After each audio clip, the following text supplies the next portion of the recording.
आज आपण रोजच्या वापरण्यातल्या गव्हाच्या पिठापासून आणि भोपळ्यापासून एकदम कुरकुरीत आणि खुसखुशीत आज आपण गव्हाच्या पिठाची आणि भोपळ्याची पुरी कशी बनवायची तिखट त्याची रेसिपी बघणार आहोत।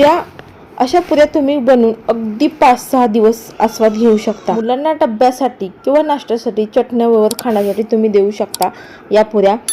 आणि नेहमी तिखट पुरीपेक्षा काहीतरी वेगळं आज आपण भोपळ्याच्या मस्त अशा तिखट पुऱ्या करणार आहोत गव्हाचं पीठ वापरून। आणि तुम्हाला जर पारंपरिक तिखट पुऱ्याची रेसिपी बघायची असेल तर किंवा ज्वारीचं जास्त पीठ वापरून पुऱ्याची रेसिपी बघायची असेल तर ऑलरेडी व्हिडिओ केलाय, लिंक आहे ते डिस्क्रिप्शन बॉक्समध्ये येत आहे, नक्की जाऊन चेक करा। चला तर मग वेळ न घालवता पटकन रेसिपीला सुरुवात करूया। भोपळ्याच्या पुऱ्या करण्यासाठी इथे मी छोटं मिक्सरचं भांडं घेतले, थोडीशी कोथिंबीर, एक 11 ते 12 लसणाच्या पाकळ्या घेतल्या। तुमचा जर मोठा लसूण असेल तर तुम्ही एक 7 ते 8 घेऊ शकता। 1 इंच अद्रक तुकडा आणि हिरवी मिरचीचं प्रमाण कमी अधिक करू शकता। आता याला मिक्सरच्या भांड्यामध्ये बंद चालवून जाडसर वाटून घ्यायचं। आता हे वाटण आपल्याला बाजूला ठेवून द्यायचं आहे।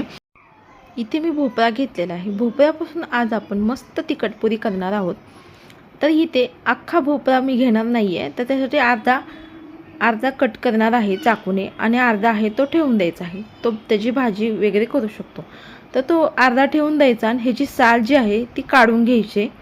खालचा 1.5 भाग आहे तो देखील कट करायचा आणि साल आहे ती आपल्याला बटाट्याची साल आपण काढतो ना स्लायसरनं, त्यानं काढून घ्यायची। अशा पद्धतीने वरची साल काढून घ्यायची, जाड भाग असतो तो, आणि साल देखील मी इथे काढून घेतलेली आहे।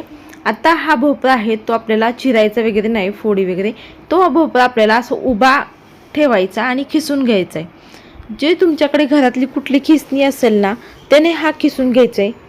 आता इथे मी किसून देखील घेतलेला आहे भोपळा, या पद्धतीने थोडा थोडा करून व्यवस्थित असा किसून घ्यायचा। इथे मी भोपळा देखील किसून घेतलेला आहे। आता इथे माझा पूर्ण देखील भोपळा अर्धा खिसून घेतलेला आहे, बघू शकताय। या पद्धतीने बारीक असा खिसून घ्यायचा आहे, असं मोठा वगैरे खिसायचा नाही आहे। या पद्धतीने आता हा भोपळा आपल्याला साईडला ठेवून द्यायचा आहे बाजूला। तर आपली तयारी झालेली आहे। आता आपण लगेच तिखट पुरीचं पीठ मळायला घेणार आहोत। तर त्यासाठी मोठं ताट घेतलेलं आहे, त्याच्यामध्ये आपल्याला 2 कप एवढं गव्हाचं पीठ घ्यायचं आहे चाळून, आणि इथे 1 कप बेसन पीठ घेतलेलं आहे आणि पाऊण कप इथे मी ज्वारीचं पीठ घेतलेलं आहे, किंवा तुम्ही 1 कप देखील घेऊ शकता, ज्वारीचं पीठ कमी अधिक करू शकता। आता आपण जे वाटण करून घेतलेलं ना अद्रक, हिरवी मिरची, कोथिंबीरचं, ते टाकायचं आहे। हे टेस्ट खूप छान वाढते, त्यामुळे अवश्य टाका, कारण लसणामुळे टेस्ट आणखी वाढते लसूण हे। आता इथे 1 चमचा ओवा चोळून टाकायचा। ओवा चोळून टाकल्यानंतर 1 चमचा जिरे टाकायचे आणि ते मी घेतलेलं आहे धने पावडर, जिरे पावडर। धने जिरे पावडरनं टेस्ट छान वाढते तिखट पुरीची। इथे मी घेतलेलं आहे 2 चमचे काश्मीरी लाल तिखट आणि चिमूटभर हिंग टाकायचं आहे। आणि हिंग टाकल्यानंतर अर्धा चमचा हळद टाकायचे, कलर छान येतो। आणि 1 पाव चमचा आपल्याला गरम मसाला टाकायचे आणि दही घ्यायचं आहे। दही इथे मी अर्धा कप टाकलेलं आहे। दह्यामुळे तिखट पुरीची टेस्ट आणखीन वाढते, त्याच्याकरिता आपल्याला दही टाकायचे। जर तुमच्याकडे दही नसेल तर लिंबू देखील पिळू शकता। आता इथे चवीनुसार मीठ टाकायचे। इथे मी घेतलेली आहे कसुरी मेथी, ही घरी बनवलेली आहे कसुरी मेथी। आता ही हातावरची कसुरी मेथी घ्यायची 1 चमचा आणि हातावरती अशी चोळून टाकायची, म्हणजे फ्लेवर छान उतरतो कसुरी मेथीचा। इथे मी घेतलेला आहे, आपण सुरुवातीला भोपळा जो खिसून घेतला होता ना तो टाकायचा आहे। भोपळा आहे तो शिजवून वगैरे घेण्याची काही गरज नाही आहे।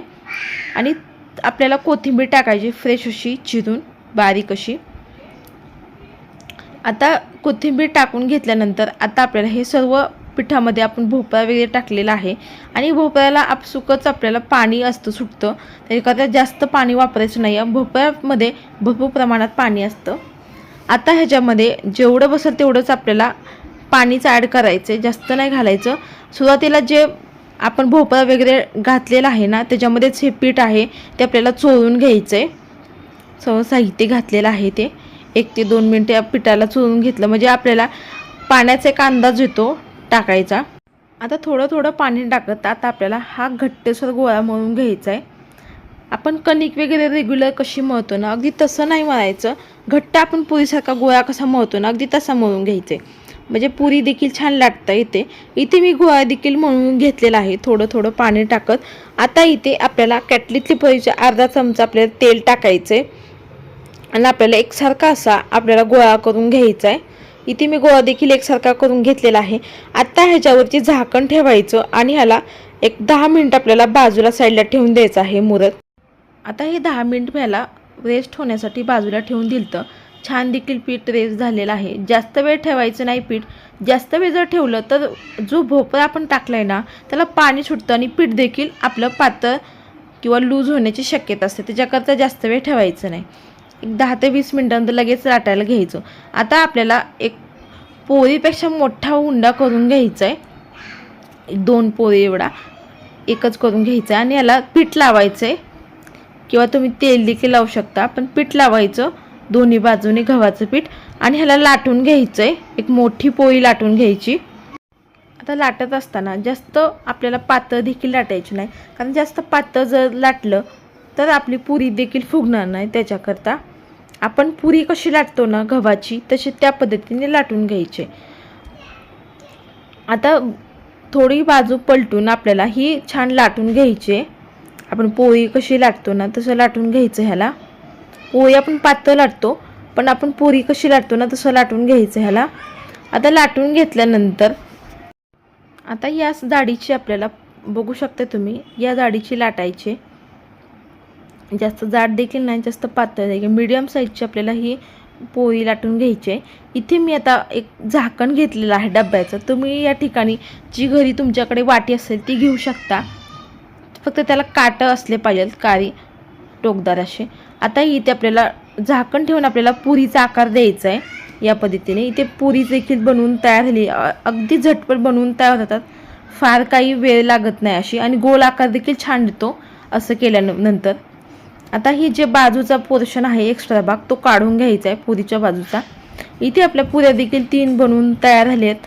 आता तुम्हाला दुसऱ्या पद्धतीने देखील लाटून दाखवते. जर तुम्हाला अशा करायच्या नसतील, आपल्याला गव्हाच्या पुरी एवढा आपल्याला गोळा करून घ्यायचा या तिखट पुरीचा आणि दोन्ही बाजूने आपल्या पिठामध्ये घोळून याला लाटून घ्यायचं. लाटत असताना आपण पुरी कशी लाटतो ना, जास्त जाड किंवा नाही जास्त पातळ देखील नाही, अगदी मीडियम साईजची आपल्याला ही लाटून घ्यायची. आणि वरती तीळ टाकायचे. मी तीळ आहे ती विसरले, किंवा तुम्ही लाटताना देखील हे टाकू शकता. आणि लाटण्यानं आणखीन एकदा लाटून घ्यायचं, म्हणजे तीळ आहे ते चिटकून बसतात, म्हणजे तेलामध्ये सुटत नाहीत. आता या पद्धतीने इथे मी पुरी देखील लाटून घेतलेली आहे. मी इथे पुऱ्या देखील बनवून घेतलेल्या आहेत अशाच पद्धतीने. बघू शकता तुम्ही, दोन्ही पण मस्त आपल्या पुऱ्या देखील दिसत आहेत. आता मी बाजूला शेजारी लगेच तेल गरम करत ठेवलं होतं. तेल गरम करत असताना जास्त आपल्याला हाय गॅस ठेवायचा नाही आहे, मीडियमच गॅस ठेवायचा. मीडियम गॅसवरती छान तळल्या जातात, आणि जास्त लो देखील ठेवला तर पुऱ्या फुगणार नाहीत. त्यासाठी आपल्याला मीडियम गॅस ठेवून आपल्याला पुऱ्या तळायच्यात. तेलात टाकली की पुरी झाऱ्यानं आपल्याला मध्ये प्रेस करायचं, म्हणजे काय होतं, प्रेस केलं की मध्ये पुरी छान फुगते. बघू शकताय तुम्ही, टम्म देखील फुगलेली आहे पुरी. आता तुम्हाला वाटत असेल भोपळा टाकल्यामुळे एखाद्याच पुरी फुगणार नाही, पण छान टमटमीत फुगते आणि मस्त बनवून आपल्या पुऱ्या बनवून तयार होतात. आता दोन्ही बाजूने आपल्याला गोल्डन कलर येईपर्यंत आपल्याला ह्या पुऱ्या तळून घ्यायच्या आहेत. आता दोन्ही बाजूने आपल्याला मीडियम गॅस ठेवून आपल्याला गोल्डन रंगावरती ह्या पुरी तळून घ्यायच्या. मस्त टम्म देखील फुगलेली आहे. आता झाऱ्यामध्ये काढून घ्यायचे, म्हणजे एक्स्ट्रा तेल असते ते खाली पडतं. इथे बघू शकताय ते. आता ती बाजूला ठेवून द्यायची. अशाच पद्धतीने तुम्हाला दुसरी देखील तळून दाखवते. तेलामध्ये पुरी सोडायची, गॅस ठेवताना मीडियमच ठेवायचा आणि मध्ये प्रेस करायचं. बघू शकता या पद्धतीने, म्हणजे मध्ये प्रेस केलं ना झाऱ्याने तर लगेच पुरी फुगते, म्हणजे छान आपली टमटमीत होते पुरी. आणि छान गोल्डन रंगावरची दोन्ही बाजूने आपल्याला तळून घ्यायचे. मस्त कलर आलेला आहे गोल्डन याच रंगावरती, आणि बुडबुडे कमी होतात तळली की पुरी. याच पद्धतीने या रंगावरती काढून घ्यायची. मस्त फुगलेली आहे पुरी. आता ही काढून घेऊयात तेलामधून ताटात. बघू शकता मस्त पुऱ्या फुगली, तुम्हाला दिसत असेल. खूप कमी तेलकट, खुसखुशीत कुरकुरीत पुऱ्या करून तयार झालेल्या आहेत. आता मस्त पावसाचे दिवस सुरू आहेत, चहासोबत खाण्यासाठी तुम्ही देऊ शकता या पुऱ्या, तिखट पुऱ्या. मुलांच्या डब्यासाठी देऊ शकता. खुसखुशीत आणि कुरकुरीत शेंगदाणे चटणीसोबत तुम्ही देखील या पुऱ्या खाऊ शकता किंवा दह्यासोबत देखील खाऊ शकता. पुऱ्या तळून बराच वेळ झाला तरी सुद्धा फुगलेल्या आहेत. पुऱ्या मस्त कुरकुरीत देखील तयार झाल्यात. पुऱ्या संपूर्ण तयार करून झाल्यावर संपूर्ण थंड करून घ्यायच्या. एखाद्या हवाबंद डब्यात 5 ते 6 दिवस या खाता येतील. फ्रीजमध्ये ठेवायच्या पुऱ्या 5 ते 6 दिवस आणि मग खायच्या. प्रवासाला जाताय तर नेऊ शकता तुम्ही या पुऱ्या. तुम्ही सुद्धा नेहमीच्या तिखट पुरीपेक्षा नेहमीची वेगळ्या प्रकारची ही पुरी नक्की ट्राय करा. तुम्हालाही आवडेल. अशा छान छान रेसिपीसाठी वैष्णव रेसिपी चॅनलला लाईक करा, सबस्क्राईब करा. जास्तीत जास्त जणांपर्यंत ही वेळात वेळ काढून माझी ही रेसिपी पाहिल्याबद्दल तुमचं मनापासून धन्यवाद. चला तर मस्त जबरदस्त रेसिपीमध्ये भेटूया. तोपर्यंत धन्यवाद.